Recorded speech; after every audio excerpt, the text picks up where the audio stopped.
नमस्कार। कहते हैं कि असफल व्यक्ति अवसर में कठिनाइयां तलाशता है और एक सफल व्यक्ति कठिनाइयों में अवसर ढूंढता है। तो आइए हम भी पिछले 2 वर्ष से जिन कठिनाइयों से गुजर रहे हैं, कहने का अभिप्राय कि पिछले 2 वर्षों से कोरोना काल ने जो हम सबके जीवन को, पूरे विश्व के जीवन को जैसे रोक सा दिया है, गति उसकी थम सी गई है, तो हम उसे एक सकारात्मक दिशा दें, एक ऐसा प्रयास करें कि हम सब जिस समय की तलाश में सदियों से थे कि हमें ऐसा मौका मिले, हम अपने बच्चों के साथ क्वालिटी टाइम स्पेंड कर सकें, पूरा परिवार एक साथ बैठे, हम अपने बच्चों को अपने अनुभव बताएं। तो आज इस कठिनाई के दौर में हम इसका इस ढंग से सदुपयोग कर सकते हैं, क्योंकि कहते हैं कि बंद घड़ी भी दिन में 2 बार तो सही समय बता ही देती है। तो हम इस बंद घड़ी में से सही समय निकालें और उस दिशा में चलें।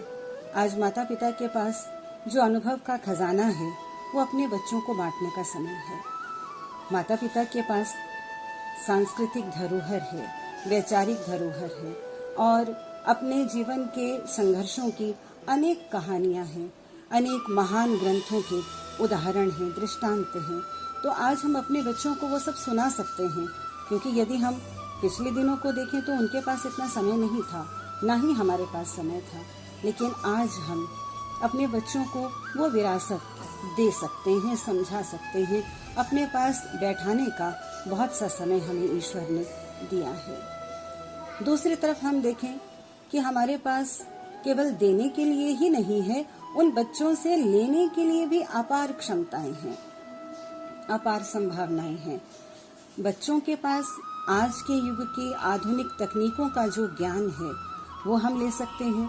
जैसे हो सकता है हमारे में से ऐसे बहुत से माता पिता हों जिन्हें कंप्यूटर या मोबाइल का उतना ज्ञान ना हो, तो बहुत कुछ है उसमें ऐसा सीखने वाला जो हमें आना भी चाहिए। तो हम निसंकोच होकर अपने बच्चों से वो ज्ञान हासिल कर सकते हैं। बच्चों से उनके शब्दकोश को हम जान सकते हैं और उनके विषय की जानकारी हम ले सकते हैं। तो हम बच्चों से, हो सकता है हमारे ऐसे बहुत से शौक हों जो हमारे दबे हों। आज यदि हम अपने बच्चों के सामने अपनी हॉबीज रखते हैं, तो मुझे पूरा विश्वास है कि बच्चे पूरे उत्साह के साथ हमारी हॉबीज को पूरा करने में हमारा सहयोग देंगे और हमें सिखाएंगे।